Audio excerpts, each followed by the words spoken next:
Salut à tous, aujourd'hui une petite vidéo en mode chill out tranquille. Je vous montre ici trois nouveaux effets que j'ai pu trouver de ci, de là concernant ChatGPT Image Generator. Vous allez voir que ces trois effets vont pouvoir être utilisés tant au niveau personnel que professionnel et pourront vous servir pour votre business si vous êtes créateur de contenu, si vous avez des produits à vendre, bref, plein d'exemples pratiques.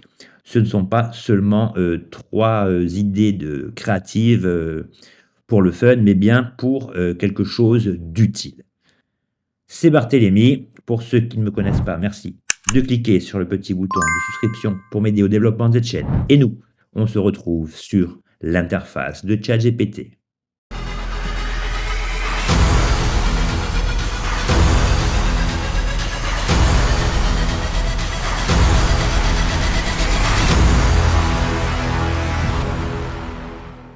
Alors, on va voir tout ça en mode difficulté croissante. Donc, le premier effet, c'est lorsque vous voulez, par exemple, prendre des photos d'un plat, etc., que vous n'avez pas le matériel idéal, que la lumière est pas top. Donc là, c'est une photo que j'ai prise complètement au hasard sur Internet.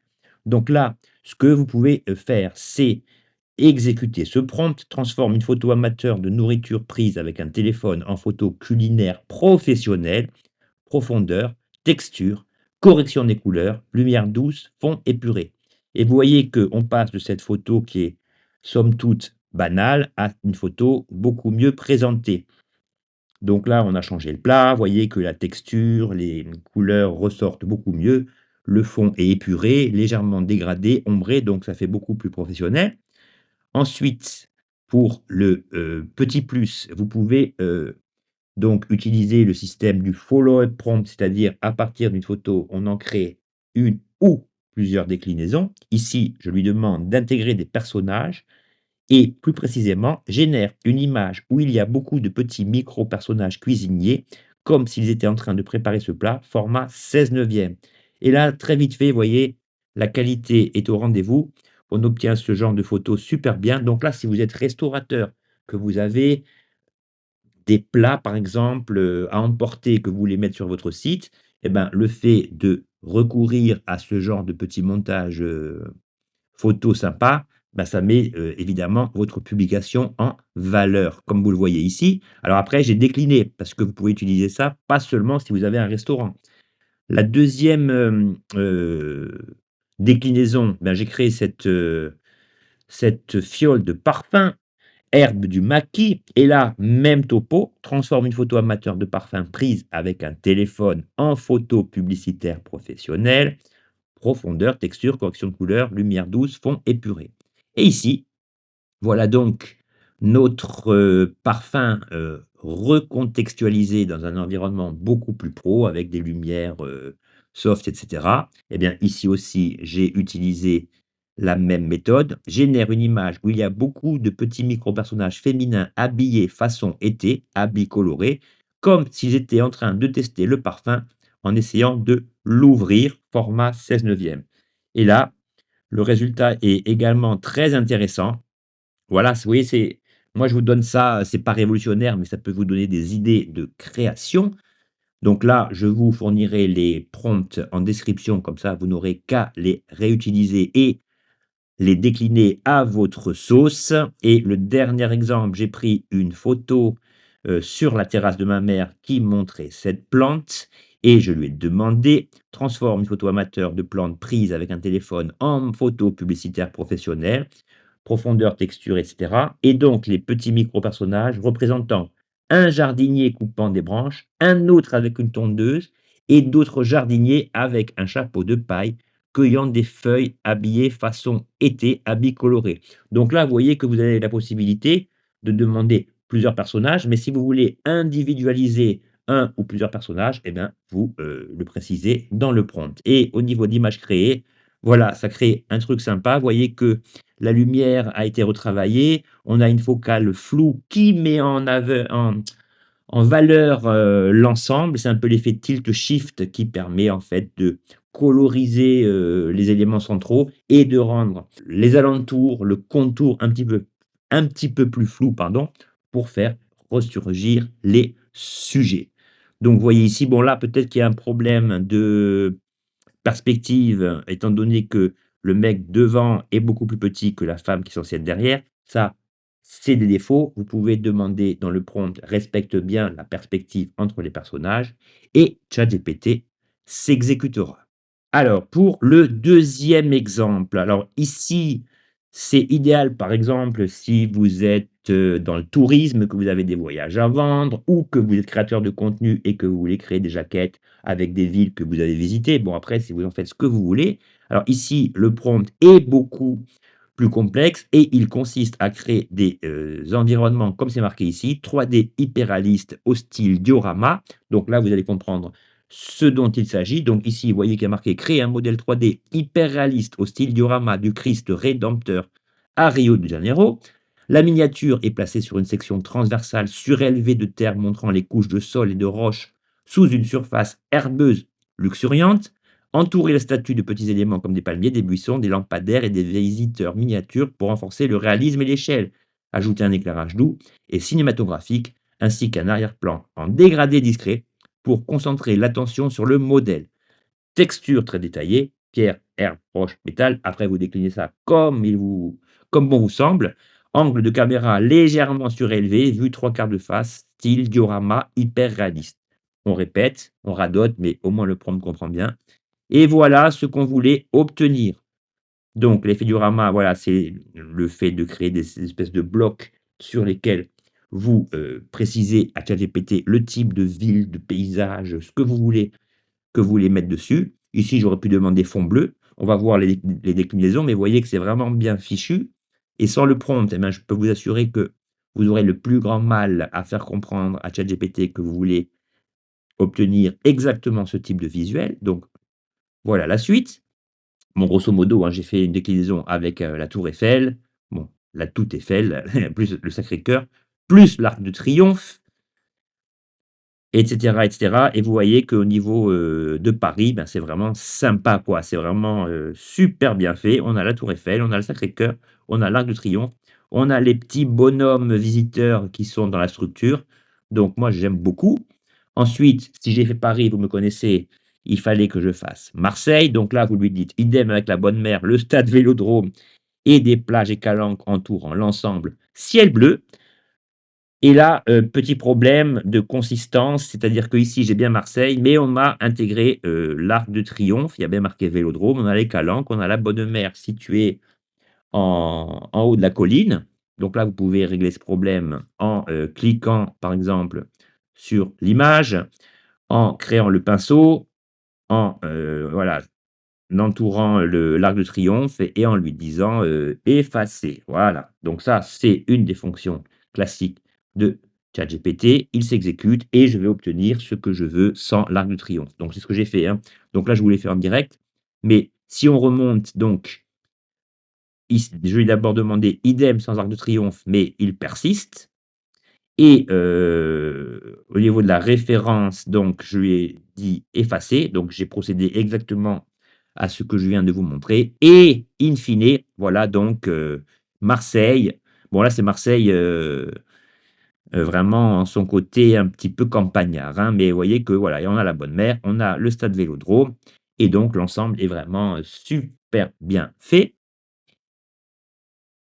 Ensuite, j'ai procédé donc à d'autres essais et je me suis dit: «Ben, si on peut faire ça pour des personnages, pourquoi ne pourrait-on pas effectuer la même démarche pour mettre en valeur votre produit?» Donc là, j'ai repris le flacon et je lui ai dit: «Crée un modèle hyper réaliste au style diorama du parfum en pièces jointes, miniature placée sur une section transversale surélevée de terre montrant les couches de sol et de roches sous une surface herbeuse luxuriante.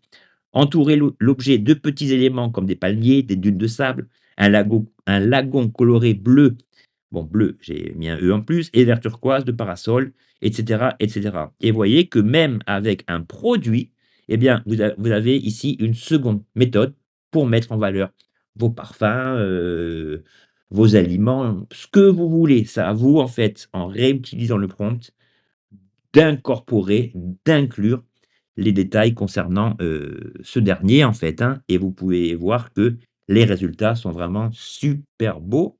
Pour le troisième exemple, l'effet en vogue actuellement, alors là aussi, vous pouvez vous en resservir du fait que l'été arrive. Donc ça consiste en fait à fournir une structure. Alors une structure, ici vous avez un fauteuil, ça peut être un fauteuil, un sac, un ballon, un canapé, une voiture, ce que vous voulez. Eh bien, ça va consister en fait à recréer ces éléments en mode, fauteuil gonflable, si vous voulez, en mode objet gonflable. Vous allez comprendre. Alors ici, au niveau du prompt, eh bien, celui-ci est costaud, comme vous pouvez le voir. Donc ici, lorsque vous, importerez la liste de prompts, eh bien, vous individualiserez, vous remplacez ce qui est entre parenthèses, entre accolades par ce que vous voulez. Donc je vous limite le prompt. Créer un rendu 3D haute résolution d'un objet gonflable transparent en forme de trône royal. Donc vous pouvez soit préciser l'objet ici, soit fournir la photo, voire les 2. Moi, je vous conseille de mettre les 2, comme ça vous avez vraiment l'objet transformé comme vous le souhaitez au niveau de sa structure. Donc, trône royal flottant doucement sur de l'eau calme et peu profonde. L'objet doit être entièrement fabriqué en PVC transparent, brillant ou en plastique TPU, souple, gonflé et visuellement semblable à une bouée transparente avec des surfaces bombées lisses et des coutures visibles et étanches. La structure doit respecter fidèlement la forme et la géométrie précise de la référence. Donc, la référence, c'est l'image 1. Et ensuite, vous avez donc beaucoup de choses. Et là, je lui précise, à l'intérieur de l'objet, l'intérieur est rempli d'eau claire légèrement trouble, une petite créature marine radieuse. Donc là, j'ai précisé poulpe rouge avec une couronne, nage gracieusement à l'intérieur, son corps brillant de tons irisés vifs, émettant de douces réflexions internes. La créature doit apparaître optiquement agrandie et doucement déformée à travers des surfaces transparentes et courbées. Ajoutez des turbulences douces, des bulles d'air flottantes, de faibles ondulations dans l'eau pour améliorer le réalisme. Et ensuite, donc on a l'éclairage, etc., l'orientation. Donc vous voyez que le prompt est ultra précis. Alors attention, hein, c'est pas moi qui l'ai inventé, hein, je l'ai piqué sans pitié sur Instagram, hein. Il y a des posts qui tournent et qui sont très intéressants. Bon, après, il faut fouiller un petit peu, mais voilà, si vous voulez vraiment utiliser les dernières tendances, veillez à bien vérifier les prompts qui vont de ci, de là. Et au final, pour la concrétisation de ce que l'on veut, voilà ce que ça donne. On a notre fauteuil épousant exactement la même structure, avec de l'eau claire à l'intérieur, sous un fond d'eau, et on voit notre petit poulpe rouge à l'intérieur. Donc là, si vous avez des produits, des habits, des trucs à vendre, et que vous voulez les insérer dans un environnement qui sent un peu le soleil l'été, eh ben, ce prompt est complètement idéal et indispensable, puisque ça permet vraiment de mettre en valeur ce que vous voulez avec, je le répète, une note estivale pour, vendre vos produits. Alors après, vous pouvez mettre des bijoux dedans, ce que vous voulez. Bon, j'ai opéré quelques déclinaisons. J'ai pris, une photo de ce sac. Alors, je ne l'ai pas pris, hein, j'ai demandé à ChatGPT qu'il me crée un sac sur fond transparent. Je l'ai importé, je lui ai resoumis l'image et là, idem avec un sac rempli d'un petit crabe rouge et regardez comme c'est joli. On a bien notre sac dans l'environnement, souhaité, avec le sac, épousant exactement la même forme et la même structure que celui que je lui ai soumis, mais, sous l'aspect en fait d'un objet gonflable. Ensuite, je me suis dit: «Bon, ben, si on veut vendre un produit, qu'on est en possession de ce prompt, et bien, ici aussi, pourquoi ne pas utiliser, le principe du follow-up prompt pour que, par exemple, un des mannequins que vous avez engagé pour votre campagne puisse porter, ce sac?» Et bien là, rien de plus facile, déclinaison, ce sac tenu par une jeune femme souriante de 30 ans, hyper réaliste, lunettes de soleil, debout avec en arrière-plan une piscine style Miami, ciel bleu, cinématique, 16/9. Et ben voilà les amis, on a notre jeune femme tenant le sac, et là on est bien au bord d'une piscine et cetera et cetera.